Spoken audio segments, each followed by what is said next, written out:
अस्सलाम वालेकुम दोस्तों। उम्मीद है सब दोस्त खैरियत से होंगे। नाज़रीन इकराम, टैक्स पेयर अवेयरनेस और ख़ास तौर पर इनकम टैक्स रिटर्न फाइलिंग 2024 के हवाले से दूसरी वीडियो के साथ मैं हाज़िर हूँ।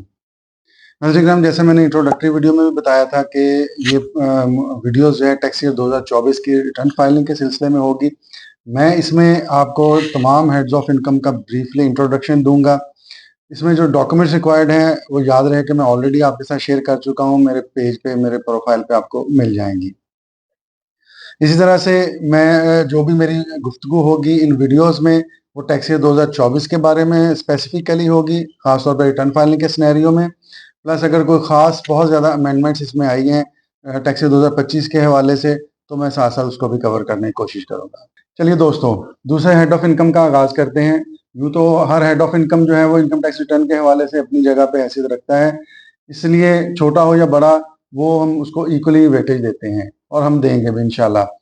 दूसरा हेड ऑफ इनकम है इनकम फ्रॉम प्रॉपर्टी। सबसे पहले देखा जाए कि इनकम फ्रॉम प्रॉपर्टी मेनली कहते किसको हैं। इनकम फ्रॉम प्रॉपर्टी में रेंट कंसीडर होता है, वो प्रॉपर्टी का हो या लैंड का हो। इसमें कोई फोरफीट डिपॉजिट भी इंक्लूड किया जा सकता है।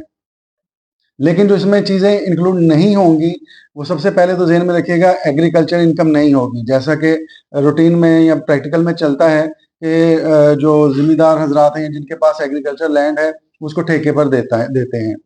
वो इनकम इसमें इंक्लूड नहीं होगी, वो हम उसको एग्री इनकम के हेड में देखेंगे। इसी तरह से कोई ऐसी बिल्डिंग लीज़ के ऊपर दी है जिसके साथ प्लांट एंड मशीनरी भी दी गई है, वो भी इसमें इंक्लूडेड नहीं होगी और प्रॉपर्टी का रेंट कंसीडर नहीं किया जाएगा।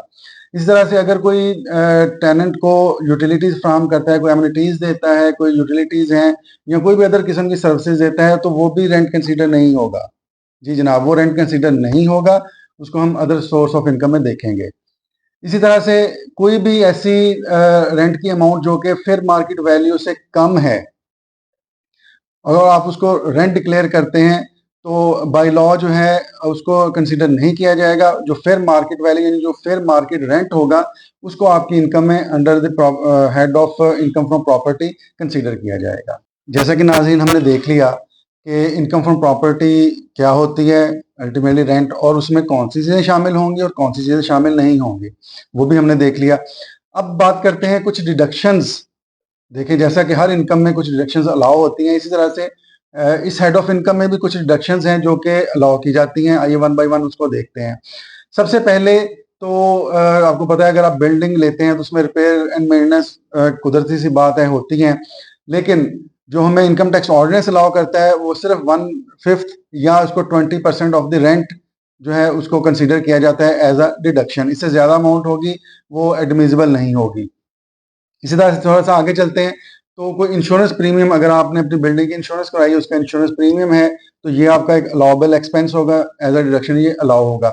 इस तरह से कोई लोकल रेट है, कोई टैक्स है, से प्रॉपर्टी टैक्स जैसे आप अपनी प्रॉपर्टी का पे करते हैं, वो भी एक अलाउएबल डिडक्शन कंसीडर की जाएगी। इसी तरह से किसी किस्म का ग्राउंड रेंट आपने पे किया है, वो भी आपका एक अलाउएबल एक्सपेंस बनता है, अल्टीमेटली वो भी डिडक्शन कंसीडर होगी। इस तरह से आपने कोई जो है प्रॉफ़िट पे किया है, कोई इंटरेस्ट पे किया है। ज़रा इसकी मैं वज़ाहत कर दूँ इस सेंस में कि आपने अपनी प्रॉपर्टी को रिकंस्ट्रक्ट करने के लिए, रेनोवेट करने के लिए किसी बैंक से, शेड्यूल्ड बैंक से या एचडीएफसी से लोन लिया। आपने उसके ऊपर कोई प्रॉफ़िट या इंटरेस्ट पे किया, वो चीज़ जो है वो भी आपका एक अलाउएबल एक्सपेंस है, क्योंकि आपने वैलिड एक्सपेंस किया है, वो भी एक जो है अलाउएबल डिडक्शन कंसीडर की जाएगी इस हेड ऑफ इनकम में। इस तरह से हम कंसीडर करते हैं, जैसे मैं पहले बात की कि 1/5 रिपेयर मेंटेनेंस लॉ है। इसी तरह से रेंट को कलेक्ट करने में अगर कोई expense up to 4% of the rent आपने इनकर किया है, वो भी एक अलाउएबल एक्सपेंस है और आपको एज अ डिडक्शन अलाउ किया जाएगा।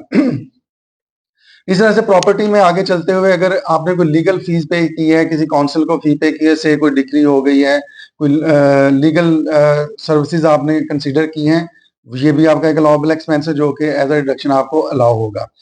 इस तरह से रूटीन में आप लोग बखूबी आगाह होंगे, कुछ रेंट्स ऐसे होते हैं जो कि बैड डेट्स बन जाते हैं। इन फॉर्म से टेनेंट के साथ किसी किस्म की कोई कैलकुलेशन मिस्टेक हो गई, कोई प्रॉब्लम आ गई, किसी भी किस्म का कोई इशू कंसीडर हो कर लिया और उसमें वो रेंट ना हुआ, ना आपको मिल सका, तो ये भी आपका एक अलाउएबल एक्सपेंस है, यानी एज अ डिडक्शन आपको अलाउ किया जाएगा bad debts. Up to the extent कि वो आपने उसको जो है इस बैड डेट्स के बेस के ऊपर आपने उसके अगेंस्ट जो as per your contract as per your rent deed आपने उसको एक्सपेल कर दिया या उसके खिलाफ कोई कानूनी चाराजोई की उस सूरत में। यहाँ यहाँ पर नाज़रीन किराम एक चीज़ बड़ी याद रखने वाली है कि अगर कोई ऐसा चीज़ जो आपने अलाउ किया as a bad debt, in future किसी भी वजह से वो आपको अगर मिल जाता है तो वो आपकी उस साल की इनकम में कंसीडर किया जाएगा। इसी तरह से कोई एक्सपेंस जो कि आप या लायबिलिटी जो आपने एक्सपेंस पे आउट किया आपको रीइंबर्स हो गया किसी भी सेंस में, तो वो भी आपका इनकम कंसीडर किया जाएगा।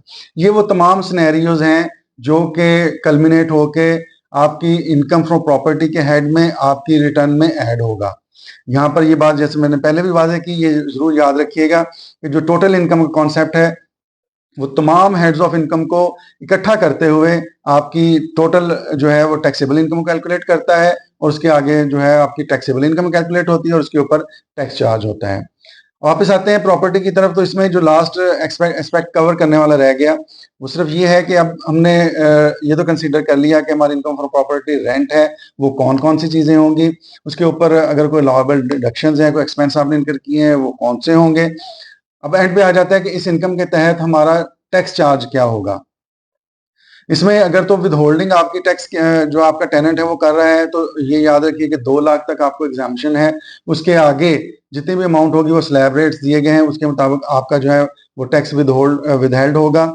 इसी तरह से ये भी याद रखिए कि ये इनकम ऑफ प्रॉपर्टी बाकी हेड्स के साथ आपकी टोटल इनकम में जमा होगी जैसा मैंने पहले कहा, और फिर इसके ऊपर एप्लीकेबल रेट जो है वो टैक्स का वो चार्ज किया जाएगा।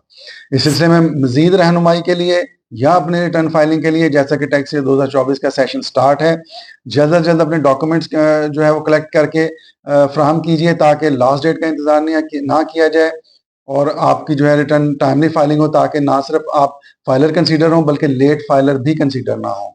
बहुत बहुत शुक्रिया।